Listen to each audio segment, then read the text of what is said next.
I'm John Skinner, and this supports Chapter 20 in my book Striper Pursuit, and you can learn more about the book at striperpursuit.com. So this is Long Island's North Shore, October, and this is a really fun morning. It's kind of a long video, it's 30 minutes, and I'll just go through, add some commentary along the way, and let you watch the action mostly. And the target here is false albacore. This is a good video to watch with the volume turned up because you're going to hear a lot of drag screaming. Now you're also going to see a lot of surface activity in pretty close. Those are stripers, and I'm not trying to catch them. I want to catch these false albacore, and you do one or the other. Now for the false albacore, using a deadly dick, reeling very fast, skipping the tin across the top of the water. You just don't catch stripers that way. I do a lot of this fishing. You see some surface activity there. And you won't catch stripers on the deadly dick when you reel fast enough to catch the false albacore.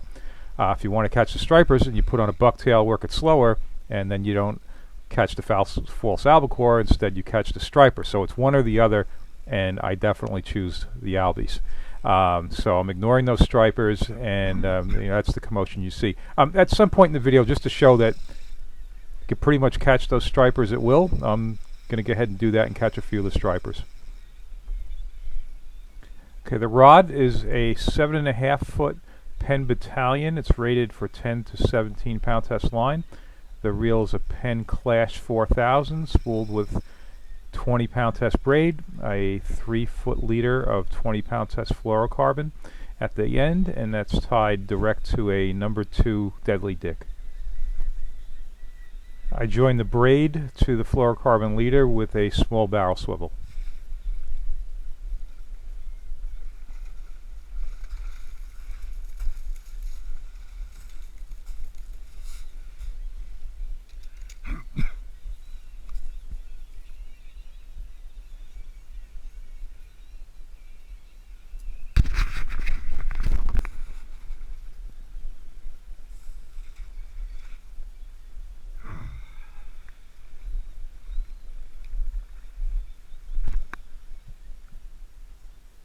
So you'll get a brief look at the retrieve speed here. Later in the video, you're going to get to see this much clearer. I'm going to change to a different video format. At least on this cast, you can see the tin coming in, so you can get a good idea of what it's doing. It's just skipping across the surface of the water, and those false albacore will just explode on it.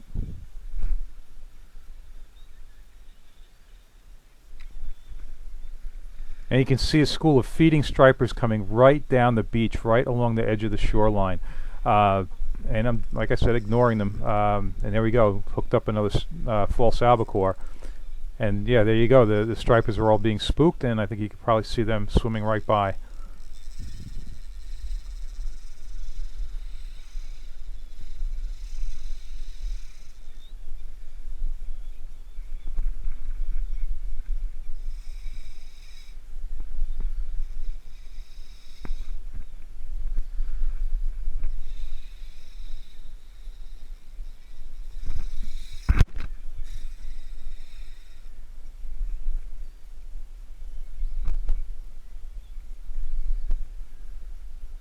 I'm going to do very minimal narration for the rest of the video.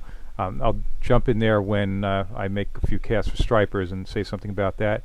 Other than that, just enjoy the action.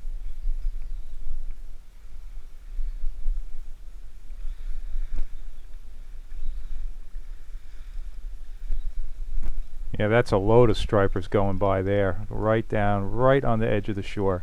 Oh, those are feeding on small bay anchovies. But even though they're feeding a very small bait, they'll still readily hit a bucktail, and we'll get to see that.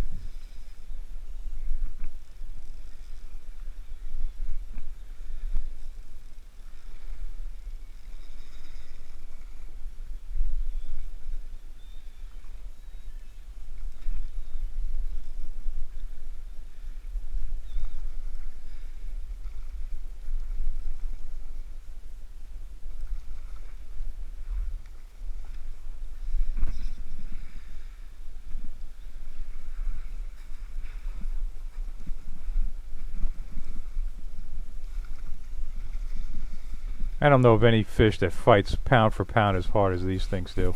They are a lot of fun.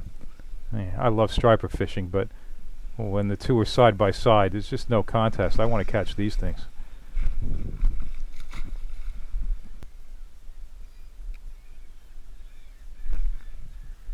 So you might be able to hear seagulls constantly in the background. They're on stripers down the beach. I don't know, a few hundred feet, maybe 100 yards away. Yeah, it's right up there against the shore.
Now, I said that those fish in close are stripers, and most of them are, but some actually are false albacore, and I'm ignoring those too. Those, when they're in close like that, and feeding on small bait, they're pretty hard to catch. So I'm just casting over all of that. I'm making long casts, hooking my fish up further out.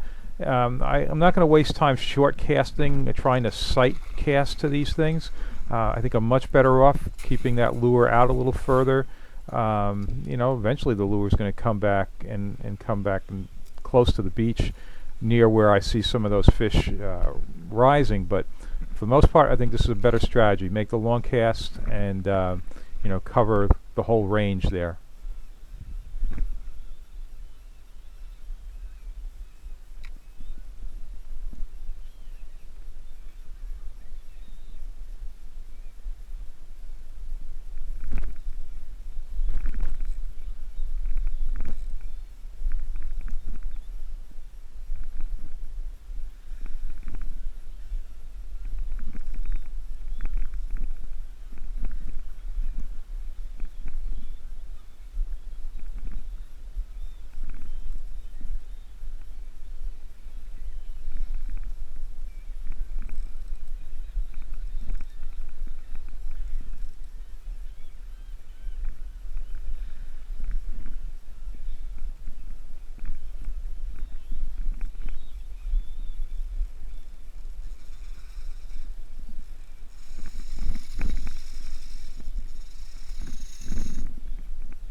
Yeah, hello. Just checking the lens. Sometimes the fish are splashing around, especially when they're on the beach thrashing.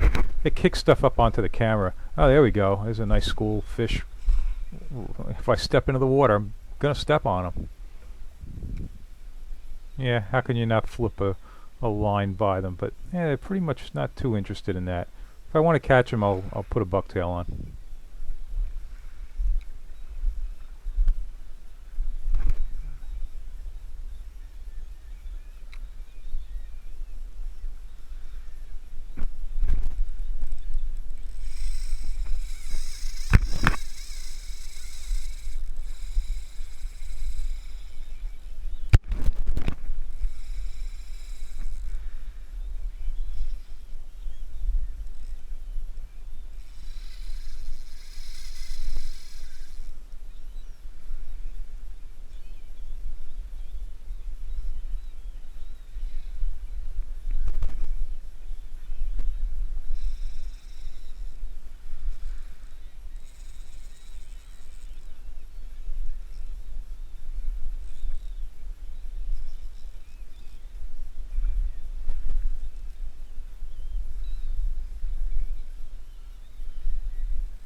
So I've always used a 7-foot rod for this kind of fishing. This is the first season that I'm using a 7.5 footer, and I kind of like the extra length. The butt's a little bit longer, and it's just a little bit easier to put pressure on the fish with the longer rod butt, and then you've got a little more rod to work with as well. So yeah, 7 foot is nice. I think I prefer the 7.5 footer.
Yeah, the camera decides it's going to shut off in the middle of that fish. I don't know. So then what I did was I switched to a different video format, and this is going to allow me to show right there the retrieve a little bit better. Yeah, it was that easy. Bunch of fast cranks, boom, hooked up.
Okay, I figured it was a good idea for the videos to address these stripers. So I've walked down the beach a little bit to where you could hear those gulls like throughout the whole video.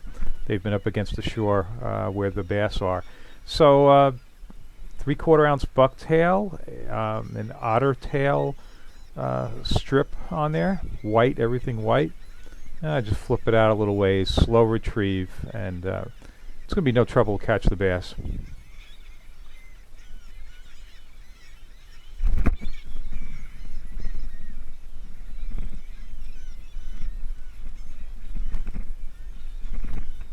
So after catching false albacore, reeling in a striper happens a lot quicker. They just don't fight as hard as an albie. No, so he came right off. I don't have to touch him. If I don't have to handle him, I'm not going to. I'd rather just edge him back into the water. It's a little downslope there, and off he goes. I said a 3/4 ounce bucktail. Actually, this is a 1 ounce bucktail. It's a 1 ounce S&S.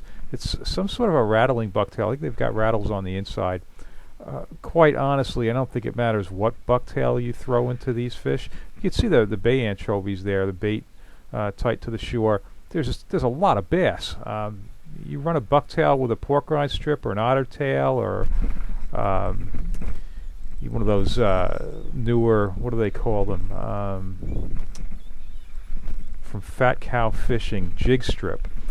Any of these things, you're going to catch these bass. Oh, look at them all. I think I can catch one out of that.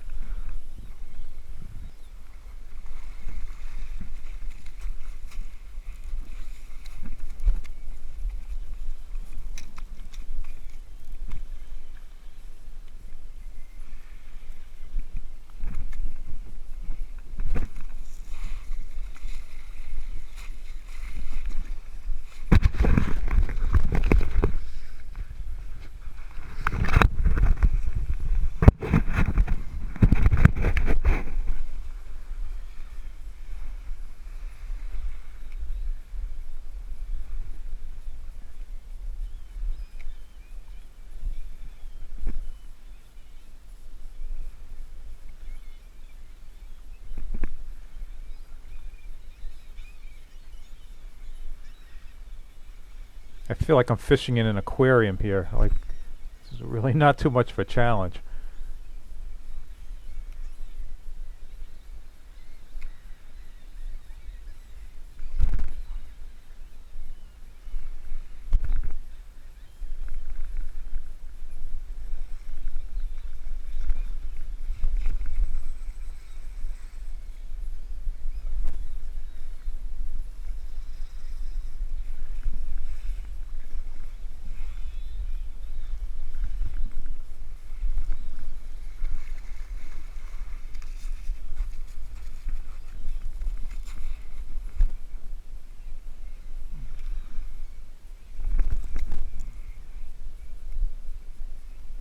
They're not actually that small. Looks like a fair number that are in the schools are up around keeper size, which is 28 inches. All right, enough of the bass. One more albie before I end this, and I'm adding this one to the video because it's going to hit really close, so it's an exciting hit. All right, I hope you enjoyed this video. If you've hung in there for the whole time, please subscribe to my channel.